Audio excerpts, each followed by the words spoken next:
Olá, eu sou a Carolina Braga, sou psicóloga e hoje eu vim conversar com você sobre o transtorno do desenvolvimento da coordenação. É um nome gigante, né? Mas a gente vai tirar várias dúvidas a respeito.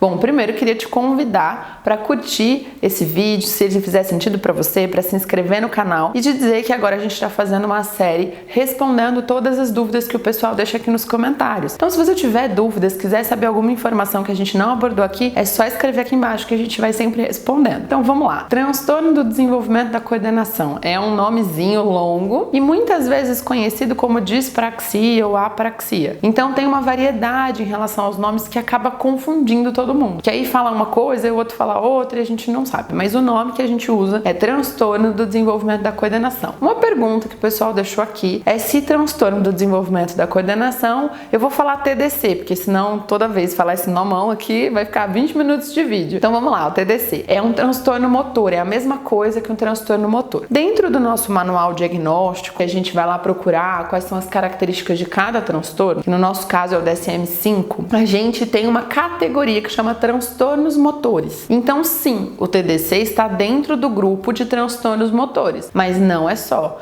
Por exemplo, a gente tem a síndrome de Tourette, que a gente já falou aqui nos vídeos, que está dentro dos transtornos motores. A gente tem o transtorno do movimento estereotipado, a síndrome dos tiques múltiplos. Então tem outros transtornos motores que não são o TDC. Por isso que é legal, né, quem perguntou especificar. É um TDC, é dentro desse transtorno motor, é um TDC ou pode ter outras variedades. Vou aproveitar então para falar um pouquinho mais, com mais detalhes do TDC. A gente sabe que, como a gente está conversando dos outros transtornos do neurodesenvolvimento, não é aquela criança que adquiriu o movimento e perdeu. Isso não está dentro do TDC. O que acontece? A criança vai adquirindo as habilidades motoras e eu tô falando de tudo. Desde andar, de comer, de se limpar no banheiro, de escrever, abaixo do que é esperado para a idade dela. Então essa é a principal característica do TDC. O desenvolvimento motor daquela criança não combina com aquela idade. Muitas vezes é difícil a gente saber desse diagnóstico na idade pré-escolar.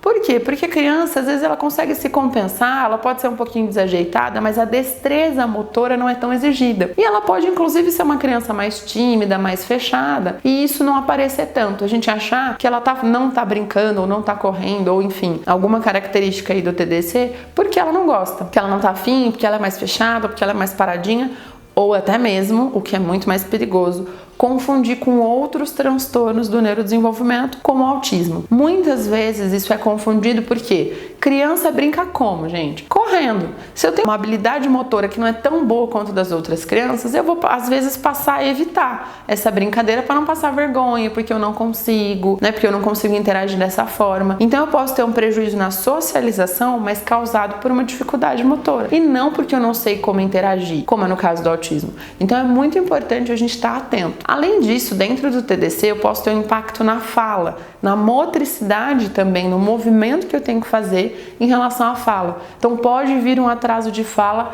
dentro do TDC. E aí você imagina, o caos está feito. Porque eu tenho uma dificuldade motora que vai me impedir muitas vezes de ter tão bom quanto as outras crianças nessas habilidades, que vai atrapalhar a minha socialização. Eu vou ter um atraso de fala que não tem como a gente pensar diferente. Vai atrapalhar minha comunicação, vai atrapalhar minha interação com os meus colegas. E muitas vezes esse atraso de fala não são troquinhas na fala, é a dificuldade no movimento mesmo para falar. Então a fala muitas vezes fica incompreensível. E aí, se pra gente, adulto, já é incompreensível, a gente pergunta de novo, a gente tenta um contato, imagina para as outras crianças. Você acha que criança tem paciência de falar o quê?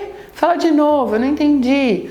Né? E para a criança também que tem essa dificuldade, ela acaba evitando falar porque as pessoas não entendem. Então isso gera ainda mais um retraimento, um fechamento, uma dificuldade na socialização. Agora vamos pensar esse impacto na aprendizagem. A gente está conversando, por exemplo, de leitura escrita. Eu não vou ter um prejuízo na leitura, mas talvez um prejuízo na leitura em voz alta, se tiver um prejuízo na fala. Eu vou ter um prejuízo na hora de escrever, com certeza. E eu acho que é bem importante reforçar que às vezes quando eu falo assim do TDC, parece que uma criança que não vai andar, que não consegue correr, não é isso. Porque eu posso ter prejuízos em habilidades específicas do desenvolvimento da coordenação. Então, por exemplo, eu até consigo correr bem, Mas quando envolve segurar o papel com uma mão e mexer com a outra, ou seja, movimentos que têm uma dissociação dos membros, o que isso quer dizer? Eu tenho que fazer um movimento diferente com cada membro, eu tenho mais dificuldade. Então, pular num pé só, fazer um movimento com um braço e com o outro, escrever, desenhar, sentar na cadeira e se organizar para poder fazer essa escrita ou esse desenho, tudo isso está relacionado. Segurar uma pecinha e encaixar com a outra,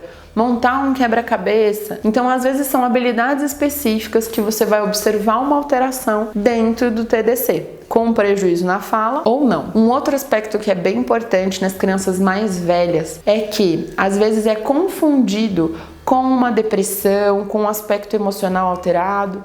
Por quê? Eu vou ficando retraído, eu vou passando a evitar as pessoas, eu vou passando a evitar situações. Então, em geral, a gente percebe um perfil mais deprimido. E não quer dizer que não possa ser desenvolvido uma depressão ou um transtorno de humor por conta dessas situações. Claro, né? Se eu tô vivendo um monte de frustração, um monte de dificuldade de não conseguir concretizar as coisas, eu vou passar a evitar, eu vou passar a me fechar. Mas se eu tratar só a consequência emocional disso, a criança não vai melhorar. Então, a gente precisa tratar as duas coisas. O emocional e fazer a intervenção focada nas questões motoras. Senão a gente não vai ter um resultado bacana. O legal disso tudo, gente, é que a gente entendendo qual é o problema, a gente fazendo uma boa intervenção, essas crianças melhoram muito. Precisa ser uma intervenção a longo prazo, mas a partir do momento que a gente começa a entender que eu posso usar outras estratégias para acessar a informação, então lá na escola, usar, por exemplo, o alfabeto móvel, usar a escolha das figuras ao invés de ter que escrever ou desenhar, usar questões de múltipla escolha, ajudar essa criança, por exemplo, na escrita no caderno, deixar escrever numa linha sim, numa outra não,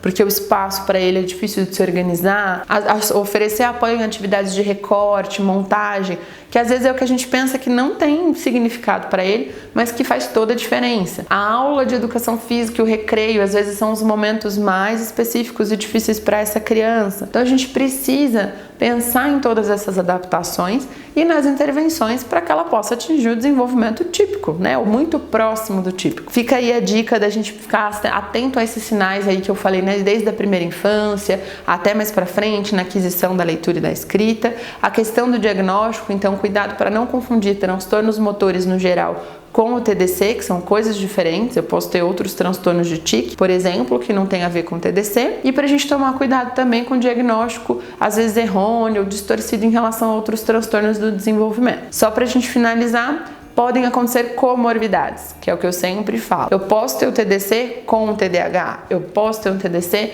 com outro transtorno de aprendizagem. Isso pode acontecer, por isso que a gente sempre tem que ficar atento. Qual que é o prejuízo que a coordenação motora está acarretando e qual outro prejuízo, um outro transtorno, uma outra condição pode estar influenciando também.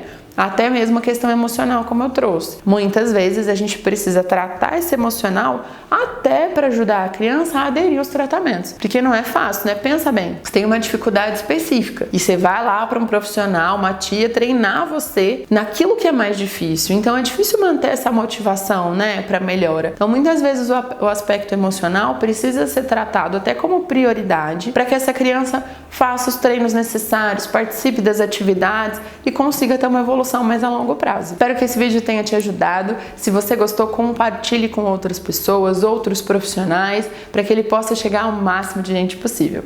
Até lá!